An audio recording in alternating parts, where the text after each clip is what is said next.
Welcome back, Chappelle. All right, so I know I'm posting this one a little bit late, B period, and I apologize, but I was having technical difficulties on Saturday, and by technical difficulty, I couldn't force myself to do it. So anyway, now, the biggest thing that we did when we left off in class is we were talking about the Spanish motivations for colonization, right? We also took some time in class to talk about how the Aztecs and the Inca and the conquest of them by Pizarro and Cortez was no mere small, tiny, little insignificant thing. They were major civilizations that had extremely fast-forward technology, and the only reason that they didn't have the ability to fight the Spanish off like we wish they did was because they didn't have forgeable metals or domesticated animals, right? That's kind of like why history played out the way it did. That battle at Cajamarca is a very significant event, and then also just a lot of the interesting facts about how advanced those civilizations were very significant. But then it also shows us that once those people do get taken over, and once they're subjugated by the Spanish, what are the Spanish going to do once they're there, right? Well, we talked about the three big motivations that even college professors use this to teach with. Gold, God, and glory, right? So we started off talking about gold a little bit in God, right? We started talking about how like the spread of Christianity and the spread of economic gain was just as important to Spanish as anything else was, right? And we left off in class talking about not the gold itself, not the spreading of Christianity itself, which is going to become a very big thing here in a second. We left off talking about how like there are a couple of other products in South America that the Spanish are going to be able to make a bunch of money off of, right? Because gold and silver, yes, are highly, highly profitable. But another really big thing about the colonies was shipping raw materials back to Spain so they could be processed and then sold, right? Now, a raw material that we have right here, just to give you a heads up in case you missed it in class, is a good that has not yet been processed, right? So a raw material, for example, is sugarcane, okay? Sugarcane is the raw material, the product, growing out of the ground itself, okay? Now, some of y'all are probably asking yourself a little bit in the back of your mind, you're like, Mr. Terry, I have a question. And I'm like, yes, Cassia, yes, what's your question? And Cassia goes, oh, well, like, did the Spanish know about sugarcane before they came to North and South America? That's a great question, Cassia. And actually, they did, right? Sugarcane's something from the other half of the world that the Spanish had known about for their entire existence. But it just turns out that the Caribbean islands and the climate in South America grows sugarcane very, very well, okay? And it actually grew it so well that they started calling the Caribbean the Sugar Islands, right? Because they used those islands to make molasses, sugar, and a very profitable good, rum. Now, some of y'all have ever like seen the Pirates of the Caribbean movies. Not good! Stop! Not good! What are you doing? You burned all the food, the shade, the rum! Yes, the rum is gone. Why is the rum gone? One, because it is a vile drink that turns even the most respectable men into complete scoundrels. Two, that signal is over 1,000 feet high. The entire Royal Navy is out looking for me. Do you really think that there is even the slightest chance that they won't see it? But why is the rum gone? Yeah, exactly, right? That joke, Johnny Depp and the rum and pirates drink rum. It's because active pirates, a lot of active pirates, the way that we think of them now, like Jean Lafitte and members of the piratery, like Blackbeard and stuff like that, were very active in the Caribbean in North America following the events of Columbus, Pizarro, and Cortez, right? That's why they had so much access to, like, rum, right? Because that's why that's such a stereotypical thing that pirates drink rum. It's because they were very active in those Caribbean islands, right? Now, sugar can be grown on large plantations, but it needs a lot of workers, as you can see, right? The sugar cane gets very, very tall, and it has to be harvested, and y'all know all about this, right? Because you're from Louisiana. Y'all know everything there is to know about sugar cane. I've heard the word on the streets that you can chew it, and I've never actually done that before, and it sounds like it'd be really, really cool. But you take that sugar cane, then you turn it into molasses, and then molasses can be made into a ton of other different items, right? Now, interestingly enough as well, is that the Spanish are then going to pass laws forbidding the colonists from trading with anyone but Spain, right? So the Spanish crown under the Castiles, right? The Castiles, Isabel and Ferdinand, are going to make an embargo on all these goods. That's what an embargo is. But an embargo, right? They're saying that they can only trade with Spain. That way, Spain makes a ton of money, and also they send the manufactured goods back to the colonies, things like clothes, building materials, and the processed rum, molasses, sugars, and things like that, right? So they send all of that back to the colonies so they can continue to build up and make a large settlement, right? So continuing forward, though, we got to discuss this. We have to discuss this this for a hot second. This thing known as the Encomienda, right? So now the Encomienda is one of the most screwed up things that has ever happened in history, okay? So this needs a title, it needs a star, it needs explosions, it needs underlines, it needs all this other stuff, okay? So just to give you a really quick understanding, and this is a very important concept that we must make sure that we understand, is that how did the colonists, the Spanish colonists, get workers or laborers for these sugarcane plantations, for these gold mines, for all these different things, right? Where did the workers come from? Because there's not that many Spanish there, so the Spanish can't do it, and also they're Europeans, so they're refusing to do it, right? And then, so what did they do? How did they make this happen? Well, the thing about it, a lot of y'all's mind is initially going to go to the concept of transatlantic slavery, right? You're going to immediately say, oh, well, they brought slaves in, and that's how they got all this work done. So, interestingly enough, that's not what happened first, okay? What happened first was a system of forced labor on the natives, all right? So do me a favor where it says a system of forced labor, put on the natives, okay? So the Encomienda system was a system that forced the natives that were still alive, that did not die from smallpox, measles, or influenza, and forced them to work on these sugarcane plantations, right? So the Spanish are going to save money by instating this Encomienda system, right? The Encomienda system gave the right to the colonists to force the natives to work by law. Now, in the mind of the Spanish crown, they were saying to themselves, oh, well, we're giving you Christianity, and we're giving you modernization and education, so you can work for us for a little bit of time during the day, and then you go off. And some of you are like, that's not a bad arrangement, right? I mean, it's not like the natives aren't gaining something other than disease and destruction.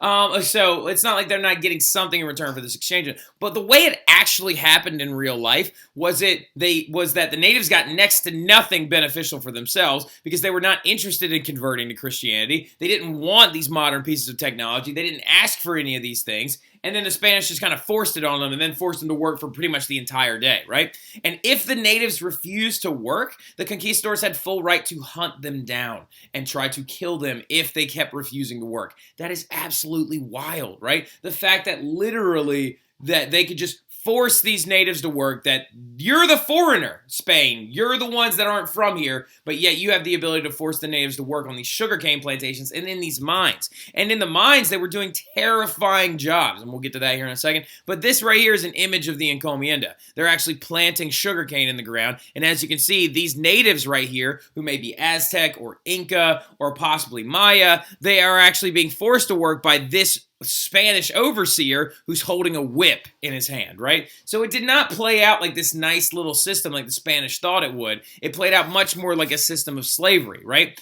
Now, the natives worked mainly in two places, in the mines or on the plantations, right? Now, when they were working in the mines, they could die very, very easily, and they were also going to die in high numbers due to poor conditions, overwork, no ventilation systems, and also just the conditions of the mines were very dangerous. Remember, we looked at the picture of the mine in class, right? Very small, very cramped. They sometimes had to crawl on all fours for great lengths of distance to actually just be able to move these items back and forth, right?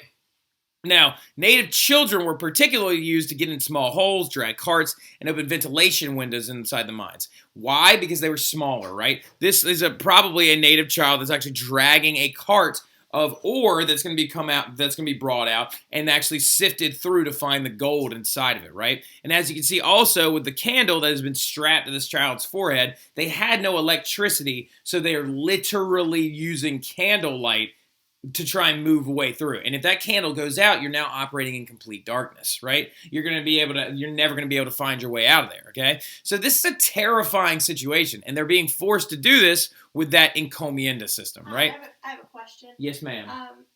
That's terrifying. And I also, agree. did they not have their own weapons? Who? The natives? Mm-hmm. That's a great question. We talked about this. Natives did not actually have forgeable metals, okay? So the Aztec and the Inca never found iron or brass or bronze or any of those things. So they never had the ability to make guns or weapons. That's a great question, Mrs. Terry. Do you want to stick your head in here right now? I don't, because it's Sunday morning and I'm disgusting. Okay, well, No thanks. she just asked a great question, though. Look at the inquisitiveness right there, right? As we know, the natives had no ability to fight the Spanish off due to the fact that they had no forgeable metals, and since they never domesticated large breed animals, they never had immunity to what, sweetheart? Disease, right? So they basically had no chance, right? So as we know, like somewhere in the neighborhood of 70% of the natives died from just disease alone, leaving behind 30% of them that had the immune system to be able to actually survive, but then they didn't have weapons to be able to fight the Spanish off, so there was just this never-ending cycle of destruction. Now, the dying natives, though, are going to cause a labor shortage, right? Now, this is very important, so make a huge star next to this, okay?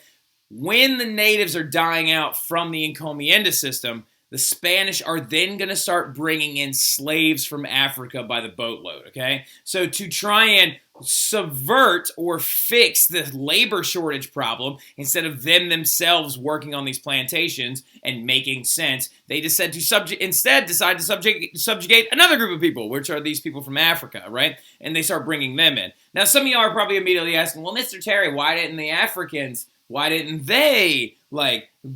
fight back? Did they have metals? They didn't have forgeable metals. Did they have immunity to disease? That's the one big thing. They had a large amount of immunity to the diseases that the Europeans had because Africans, and especially sub-Saharan Africans, did domesticate large breed animals like ox and also like swine and other things like that. So they did have some immunities. Also, the other interesting thing, too, that I could talk for days about is the fact that the Africans had immunity to diseases like malaria, and that's why the white colonists couldn't go all the way into Africa to actually go in there and find them, right? So now look. Also, though, we got to talk about colonial society and culture, right? So do me a favor, this is a title. This is a title, okay? It's a title. Just a heads up, this is a title. Give me 1 second.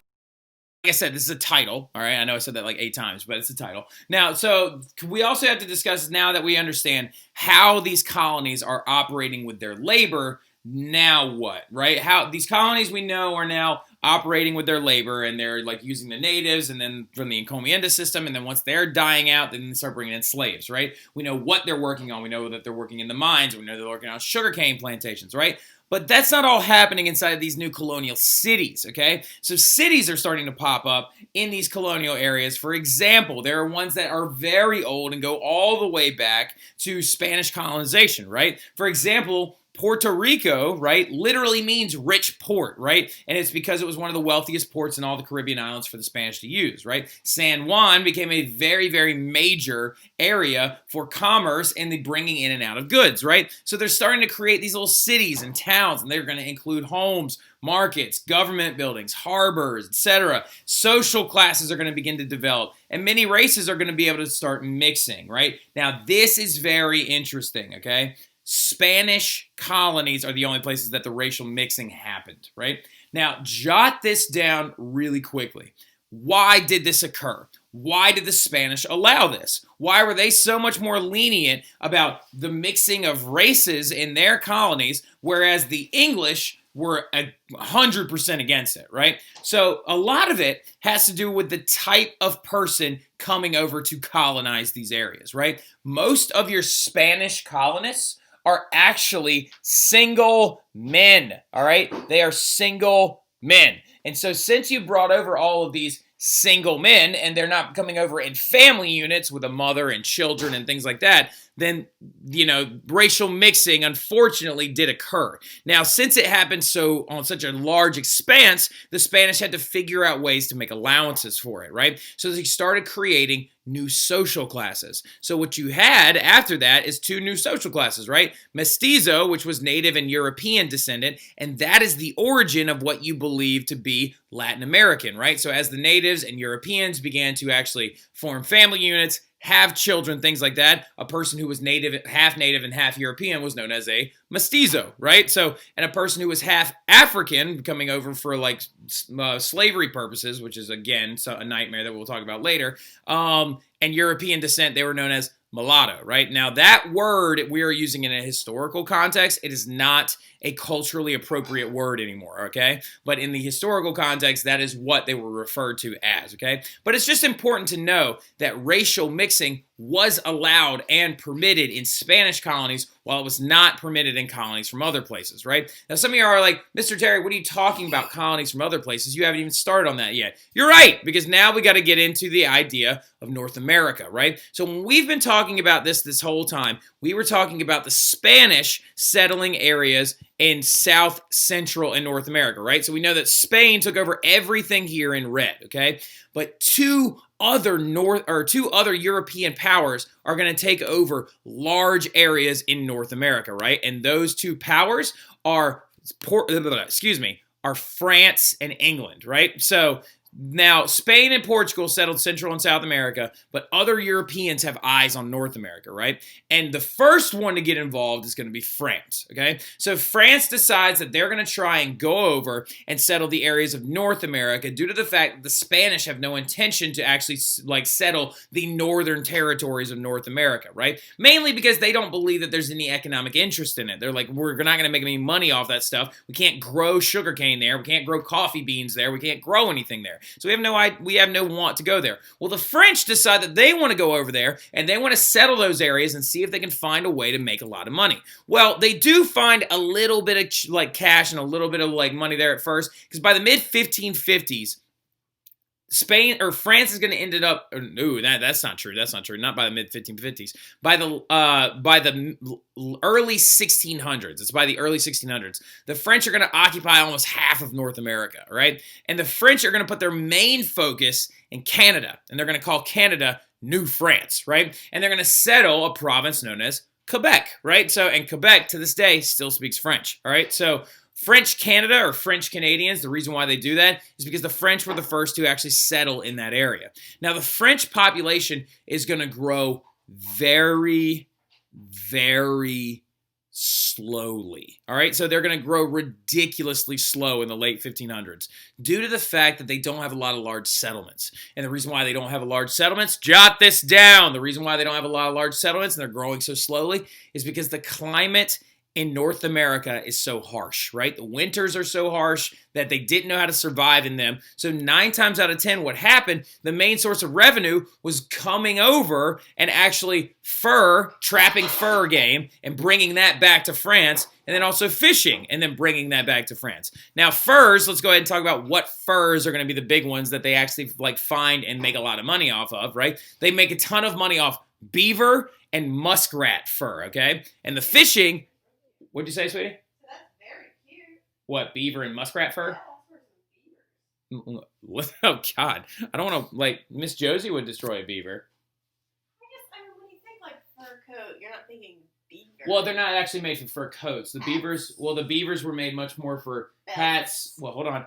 Not hats. Shoes. I got this. Yeah, hats and boots and stuff like that because their skin is waterproof. A beaver shortage? There wasn't a beaver shortage. They just didn't have beavers in Europe. So they found them. They were like, oh my God, there's beavers everywhere. Let's make some money off these things. And they killed all of them and then sold their fur. It's why there's beavers all over Canadian money. Now, anyway, so really, really quick. The other one, now, sweetheart, do you think you know what kind of fish they found in North America? And tons of it. And so they made a bunch of money off of it? The sea. Catfish. No, it's not catfish. All right, so Cod. It's cod. Yes, good job. Yes, Mrs. Koi. Terry. I said cod is right. Koi starts with a K. Does? So anyway, cod fishing becomes very profitable for the French as well. But they don't have very many big settlements, okay? So that is really important to understand. It's just too harsh there. The French Empire, though, eventually, due to a man named De La Salle, which is who De La Salle High School is named after, in the mid-1600s and about 1630, is actually going to found the city of New Orleans, right? Yay! Woo! They're going to found the city of New Orleans, and then what's going to happen is you have the Canadian settlement. Look, let me show you, actually, really, really, really quick. Let's get a map of North America really quick. Map of North America. There we go. So, here we go. The French are going to, here it is, there it is. All right, so the French are going to settle in Canada, right? They're going to settle particularly in Nova Scotia, Quebec, and these areas right here for all that fur and fishing game, okay? And then De La Salle comes over from France, and he lands in New Orleans, and he starts a colony there. How do you connect these two areas? Well, you have this thing known as the Mississippi River, right? So the French found the Mississippi River, rode it all the way down, and so the French end up controlling this entire area of North America, right? But again, their colonies remained very, very small. The weather is very harsh, right? Now, if you're controlling all that stuff to the west of the Mississippi and the Mississippi River Basin and all that stuff, what does that leave open? Well, the English decide that they're going to settle their 13 colonies on the east coast of North America, spanning all the way from Georgia to modern-day New York, okay? So the first permanent colony that's actually going to pull this off is known as Jamestown, Virginia, okay? And that's going to be in 1607. Now, the thing about it, though, is there was a colony attempted before this. In the 1580s, there was a colony. The first attempt at an English colony was known as Roanoke, but then it got lost, all right? So, like, Sir Walter Raleigh actually settled it, and then he went away for 2 years to go get supplies to come back and help them resupply and keep the colony functioning. But when he returned, no one was there, and they were all gone, right? And carved into a tree, they believe there was this word named Croatan, right? And Croatan actually literally, like, is a Native American group. Now, the first permanent colony, though, is in Jamestown, Virginia, named after James I, which is a guy that we will talk about later on. And Virginia was, of course, named in honor of Elizabeth I because of her being the Virgin Queen, and also the fact that it was known as the Virginia Company that actually settled this area. Now, the settlers would not have survived without the help of the Native Americans, and the colony is going to find its money in one particular item, and that item is tobacco, right? And so tobacco is the item that becomes super profitable for the English, right? So where sugarcane is super profitable for the Spanish, tobacco becomes very profitable for the English. And here, right here, is a small, like, artistic rendition of what we believe Jamestown looked like at its height. Now, another big one, though, you have to understand, really, stop writing. The Jamestown colony was a joint stock colony. Write that down. A joint stock colony, which means it's a colony that was erected for the purposes of making money, right? Then you've got another type of colony. You've got a Puritan colony that's coming in, and that was settled by these people that you know of as Pilgrims, right, that are going to be landing in Plymouth, Massachusetts. They're not actually really called Pilgrims. We tell fifth graders that in this, like, country because it makes it easier. We're like, we'll just call them the Pilgrims, and they wear white hats, and they have buckles on their hats, and it's just fancy, and they're going to be nice to the Native Americans, even though they really weren't at all. All right, so the big thing about it is they massacred the Native Americans by the hundreds, and then also the Native Americans showed up to help them, trying to be kind. And so the Puritan separatists weren't that nice, but they're going to land in Plymouth, Massachusetts. Yes, they're going to be riding the Mayflower for every one of you that paid attention to your fourth grade teacher. All right, so now look, Puritan separatists, though, were English Protestants that were persecuted in England. Now, the Pilgrims survived it with the aid of the natives, and also because they created the very first government in North America, known as the Mayflower Compact, right? Which is not a huge thing that you need to know for this class, okay? Now, the last but not least thing you have to understand is that, yeah, so the English colonies are going to be kind of set right on the inside right there inside of the French ones. So the French went all the way from Canada down the Mississippi into Louisiana. We had the Spanish over in central North America, all the way down into South America. And we had the English tucked away on the East Coast, 13 colonies right here in the States. And those English colonies stretched all the way from New York down all the way to Georgia. They're going to grow very, very fast, and the southernmost colonies are going to grow a lot in wealth. And the reason why the English colonies grew so quickly while the French ones did not is because the French ones were in Canada where the climate was super harsh, and they were there for a certain type of economy, which is fur trapping and fishing, where the English colonies were permanent settlements that were there with family units, which is another big reason why racial mixing never occurred in their colonies. And they also grew very quickly because the people there had to survive, right? So we'll talk about this stuff a little bit later on in class. Y'all have a great rest of your weekend. I'll see y'all soon.